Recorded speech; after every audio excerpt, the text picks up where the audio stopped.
You've got the gorgeous wife. Thank you very much. You're popular. You're talented. That's not being crude. No. Well, I've not been crude yet. Oh, you're going to get to that, are you? Well, that's what I was going to say. I mean, do you have a large package? I mean, you've got everything. Thank you very much. I'm incredibly well hung. I don't want to talk about it. I don't want to embarrass you. All I want to do is go, woo! Down, Fury! Woo! Lenny, how are you? I'm really well. I'm very, very happy at the moment. Coming to Christmas, going to LA for my holidays, and come back. I'm working. I'm working on a comedy drama. We're doing a sitcom. It's all good, you know. I'm doing a tour next year at the end of the year, so it's good, you know. Life goes on. I worry about you because you've got so much energy, and I just wonder one day that you're just going to either implode or explode. I got one of those guys in the middle of mid-joke, and then the guy said, "What the hell happened to Lenny Henry? There's innards everywhere." I saw your new DVD the other night, and I watched it to the end, which is not... it's not normally the way I do DVDs. Normally, within about 3 minutes, I get bored and switch off. So, Congratulations on that. Thank you very much. It's called So Much Things. What does that mean? The Alex test. Well, it's So Much Things to Say is a Bob Marley record, and I wanted to call it that against much opposition, but because that's not grammatically correct. Yes, but if you was from Jamaica, it'd be totally correct. Tarotted. You must listen to me now, because this is how we talk. So I wanted it to be called that, A, because it was a kind of a Jamaican thing, but also because the characters in it are incredibly verbose. They have a lot of opinions, so they have so much things to say. They're also people from the street. They're working class people that you wouldn't normally see on a West End stage. You know, if you think about the things we go to the theatre to see, it's always, darling, I love you. I was on the estate shooting when it occurred to me after the third grouse that I really do care for you. I care for you too. Shall we kiss? I'll make an appointment first. You know, it's always that. And I just thought I'd love to see some people from the street on stage talking about Iraq and crime and love and loss and betrayal and grief and the war and Blair and weapons of mass destruction. I'd love to see that. So consequently, we started to write this show, and we went to Shepherd's Bush Market and interviewed people. And it was, I tell you, it's really funny. If you go down Shepherd's Bush Market with a camera or a tape recorder, watch people run. Hello, I'm doing some... Hello, I want to talk to you about crime. Lenny, it's nice to see you, but please point the camera in the other direction. I cannot talk to you at this moment in time. You know, I'll tell you what, Len, I won't sell it to you for £1. I won't sell it to 50 pence. Is that a camera? They're off. You know, it was hilarious. So we did our research and we talked to real people, and then we started to write the material. And what was amazing was the material was very difficult to write. So we wrote the first act, and we were pleased with that. And then Simon said, well, how we're going to do the second act is we're going to have pieces of dialogue from all these characters, and we're going to put it together. Well, it took us months to do it. And finally, we had a week to go before we opened at the Wyndham's Theatre, and I was really scared. And McBurney said, well, let's go and see Bill Bailey at the Wyndham's Theatre, because that'll give us some inspiration, you know, it'll vibe us up. So we went to, I said, why are you doing that? I'm a comedian, he's a comedian. I don't need to see another comedian being brilliant, you know, while I'm a week away from my show and we ain't done the second half yet. No, darling, it'll be fine. So we go and see Bill Bailey. Bill Bailey's a genius. I'm the only person there. Everybody's going, I'm in the middle of the audience going, please, this is the most hilarious show I've ever seen. I want to die, he's so funny. I was like that for the whole show because Bill had done a whole tour, he'd polished the material, it was funny, it had music in it, it was sexy, it was groovy, it was political, it was everything we were trying to do, and he was finished, and I wasn't. But what was great was Simon said, well, I'll tell you what, we're not doing what he's doing. We're doing a narrative. It's like a play, and it'll take us right up until the last minute to finish it. And so once I understood that, I just relaxed a bit, and we finished the show in time. And I used autocue for the whole of the London run. But by the time we got there, I really knew the characters, and I really knew what they were trying to say. And key thing, if anything happened, I could improvise in character. So it was wonderful. Anything happened to Mr. Lister? Hello, son, how you doing? My God, you're bald. You need to move your head because the light is shining off it and it's blinding my eyes. Hello, love, could you not sit with your legs open? You're frightening me. I don't think it pays to advertise like that. What I mean, darling? How are you doing, sir? Take the cap off. It's not going to snow indoors, you know. Suddenly I could talk as these people because we'd just been improvising all the time. So it was a very, very wonderful experience. And the characters are still I still walk around going, shoot me now. You know, I still do Mr. Elliot. And I miss Rachel. The big thing was, there's a woman in the show called Rachel, and she's a church lady, and she sits with her legs to the side and her hands down, and she's very prim, but she's very raunchy. She talks about losing her virginity in no uncertain terms. And I miss her. I miss talking as her, because the women in the audience would always go, I don't want to talk to you, I want to talk to Rachel. She's pretend. Leave me alone. And get out of my bedroom. You see, the interesting thing, going back to Bill Bailey, is you're not like him, because you don't tour with your organ, do you? I just took a sip of tea, and I shouldn't have done that, should I? No, Billy's very good at communicating with his organ. I've just been working with Bill, actually. He's a very funny man.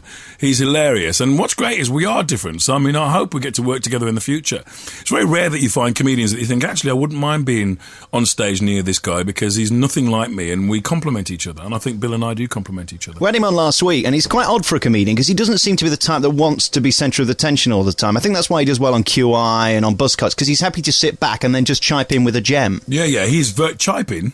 Chipe in. Chipe in. What are you reading that from Water Kids? Do you mean chip in? What? You've added an E to chipe. Can I have some fashion chipes, please? I'm from the north. You should know better. You're from Birmingham. Chipe in.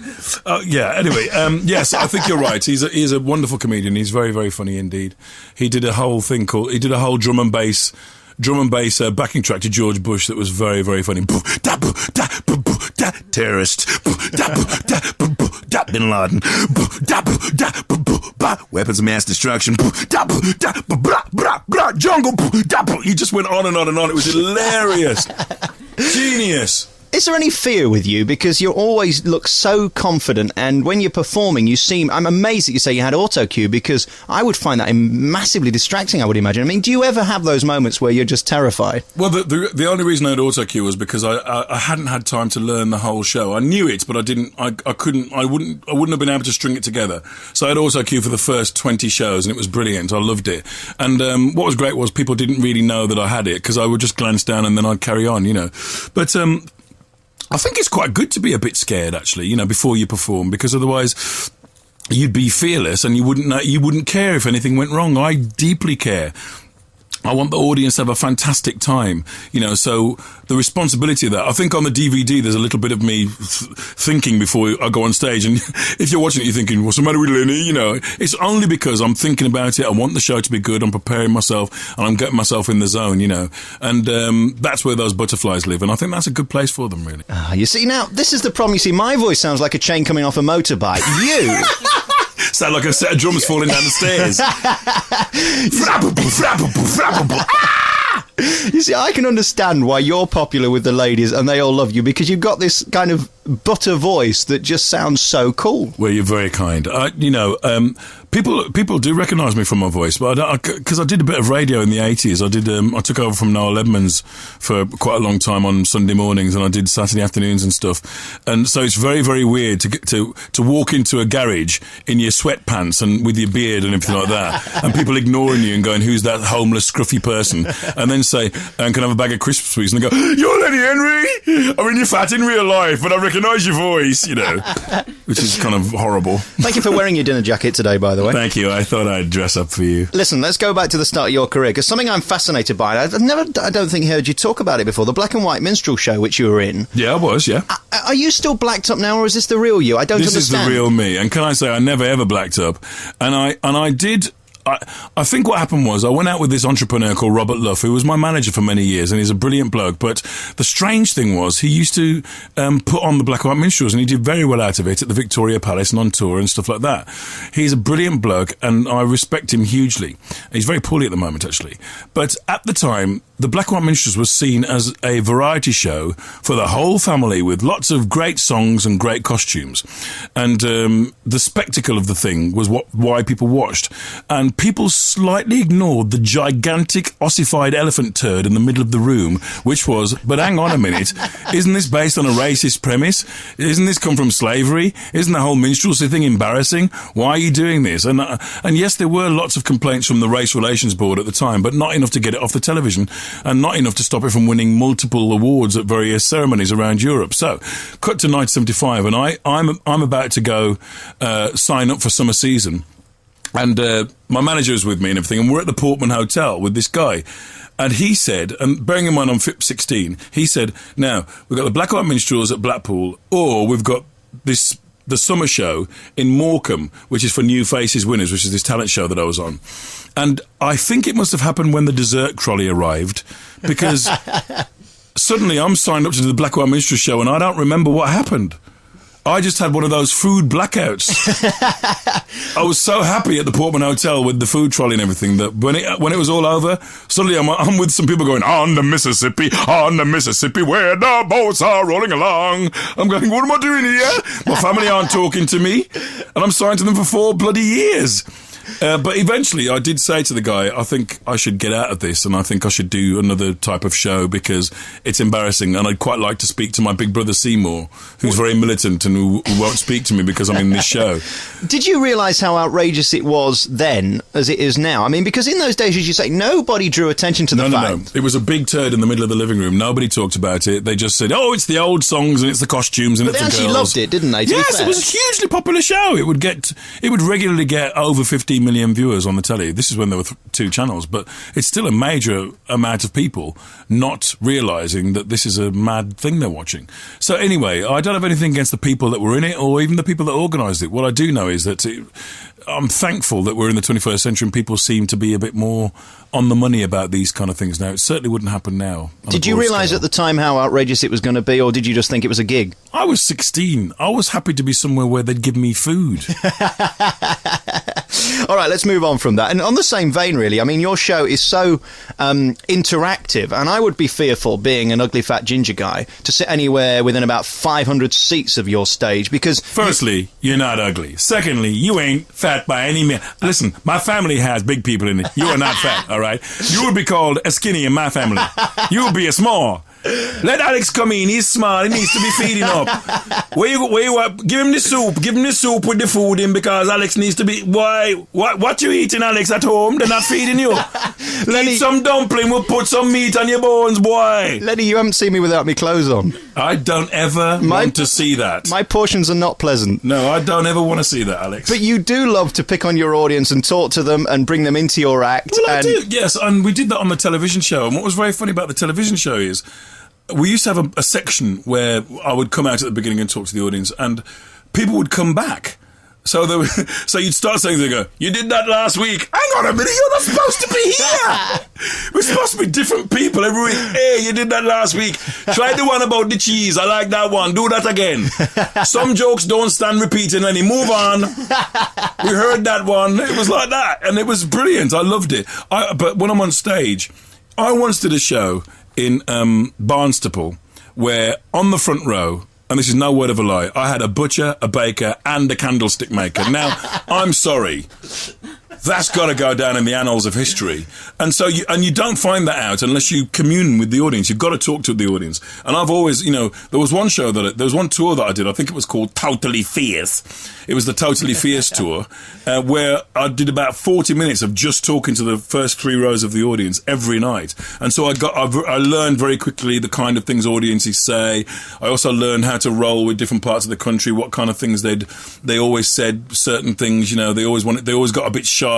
So I just built up this vast amount of things you can say to people in the audience, and I still use them today. It's good to do. It's good to talk to the audience, which is why I suppose DJs love to get on the phones, because suddenly you're talking to the listeners, and you can mess with them. How do you manage to keep your family network so tight and not let the press get any pictures with you, not get any nonsense in the papers, and just stay such a wonderful family? Well, I don't know about wonderful family, but what we try and do is be as normal as possible. We don't go out that much. We do go to premieres and we do go to parties sometimes, but we don't go to. We're not at the opening of an envelope.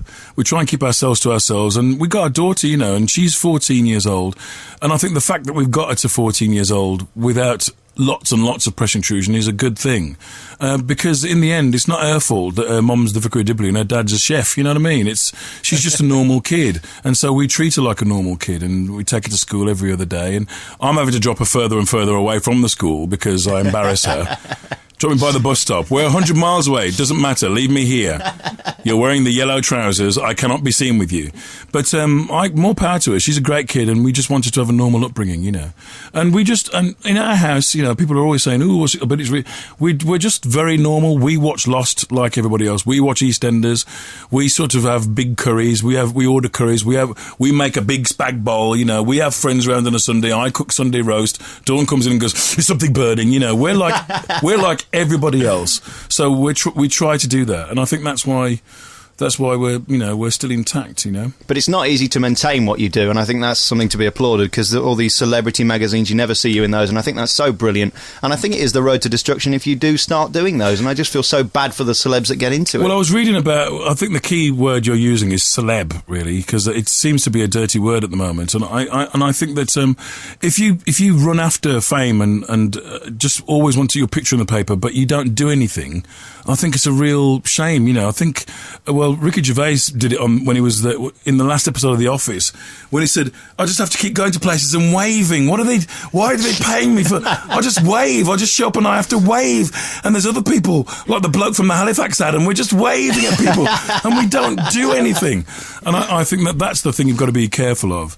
I mean, we've all got jobs, but you know, if somebody's just famous for showing their knickers in a nightclub, that's not going to get you very far in life, really. Well, listen, congratulations on everything. Also, we haven't had a chance to talk about it, but comic relief is such a thing that's close to your heart, and you've done so much for that, and I think that's so honourable, because you don't have to do it, and well done with all that. I mean, do you enjoy going over there and seeing all these dreadful stories in a way that you're able to bring it to people and make them realise how real it is? Because I think we sit here in our lives day to day, people who haven't been there, and we have no real understanding of how bad it is. One of my favourite moments in my entire life was we took a family to Ethiopia this year, and we went to a place called Debrecen, and it's a village just on the outskirts of Ethiopia, and the poverty there is crushing. And we had a very chirpy woman with us. She was lovely, really, really funny. She cracked jokes all the time, and she had an answer for everything. And we were a bit worried, actually, because we thought, oh God, you know, she really plays up to the camera, and she's lovely and she's very funny, but I wonder how she's going to be when she meets the children, you know, when she sees what the poverty's like.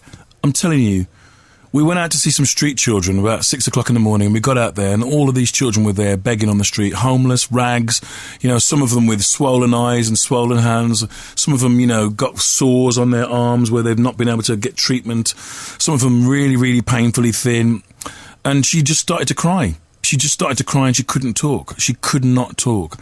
And that's one of the moments that will stay with me forever, because even somebody as joyous as that was reduced to tears by the plight of these children. And I'm a very joyous person. I think one of the things that helped me to grow up was comic relief, actually, because I was very much Jack the Lad and all that kind of thing. But going to Africa for the years, I've been to Uganda and Burkina Faso, and I've seen children whose parents died the week before. I've met people who, went to Uganda, and a whole generation of people have died in Uganda from HIV/AIDS, you know. And so when you meet the victims of this, you just think, this is, you know, I know we're comic relief, but this is not a joke, and we've got to do whatever we can to try and help this. And it's water against a rock. Eventually, water will reduce a rock to dust. And I think what's brilliant about the British public, and I know this is going to sound sucky, but what's great about the British public is that they always help with comic relief. They always look down the sofa and find 20 pence and give it to us. They always go on a marathon. They always wear their clothes backwards. They always sit in the bath of baked beans and do something for us, because they know it's important. So when you go and see the projects in Africa and in the UK, I went to a refuge in Cardiff for battered wives, where women who are being beaten by their partners can just drop everything. And I'm talking, they don't take their purse, they don't take their passport, they don't take their driving license. They grab the kids and they just go, and they are welcome at this place. And we fund that. And we, all of us, pay for that. They pay for shelter, they pay for somebody to go around when the husband's out and get the stuff, they pay for relocation, they pay for job search, and they pay for nursery for the kid while the mom's looking for work, and reschooling and all that kind of thing. So this is a majorly serious thing, and it's a big part of my life. And because I get to go around Africa and around the UK looking at the projects, I get to see exactly where the money goes, and we should all be very proud. I think every child should be sent to Africa, doesn't matter where. I did 9 months in Kenya, in Nairobi, doing a breakfast show, and it changed my life forever. But the question I have to ask you, I left quite dismayed, actually. I mean, I had a driver, I had a maid and 2 security guards who were paid about £25 a month. And I just left feeling so awful and wondering, would it ever turn around? And at this point, I'm still not sure. How do you feel about it? Africa's a big continent, you know, and I think problems will ease in time. You know, it's going to take a couple of generations, and also I think that Blair is putting the trade issues on the agenda. It can only be good for Africa, because Africa finds it very difficult to operate when it's on its knees. And I think releasing the trade restrictions will allow Africa to stand up and trade like everyone else, and it'll bring a lot of money into Africa if it is allowed. So we have to keep our fingers crossed and hope that all the work done by Geldof and by the Make Poverty History Coalition will push them to do something right for once. I came away thinking that the only way you would resolve any of the issues in Africa is if you wiped out most governments and put it seriously. Because, you know, I always tell the story. Alex, that's revolution talking, you know. But put down the gun, put down the machete, take off the balaclava, grab the microphone and play one-on-one tune. Because you was a DJ. But you understand what I mean? I mean, seriously, though, because, you know, from my perspective, I was there. There were floods in Nairobi in 2000. In 2002, they were expecting more floods. The President Moi did nothing, built a 9-foot impenetrable wall around his palace. Now, to me, if you don't have a government that's going to support its society, there's 2 million people homeless, starving, with no water, no food, no nothing. But until you know, there is a true democracy in Africa. And by democracy, I don't just mean government, I mean a level playing field for everyone. Transparent government will not become apparent, because people will always be grabby in a society where they don't know where their next meal's coming from. And the ones at the top of the food chain will always grab more because they think it's going to run out, you know. I think that until the trade restrictions are lifted, until people feel that they are in a fair society, you're always going to get leaders who take the mick like that. So consequently, I think that we're at an important place at the moment, and we must pray that the trade things go through. So keeping the faith. Keep the faith, the faith and keep the hope. And because one day there will be transparent government, there will be true democracy, and we won't be watching people building impenetrable walls. We'll be seeing egalitarian society working in a way that we go, yeah, that's the way it should be. At the moment, it does seem unfair. You know, the rich get richer and the poor get poorer. But that will change if these restrictions are lifted. Lenny Henry, it's a pleasure talking to you. I have so much admiration for you. I'll tell you why, because you're one of the few comedians that, to me, seems fearless. You go on stage and you can handle anything. Well, it's not a script and it's not an act. And this DVD is really funny. It's good fun. Thank you so much for coming in today. Thank you. The Alex Belfield In Conversation podcast with daisymedia.co.uk.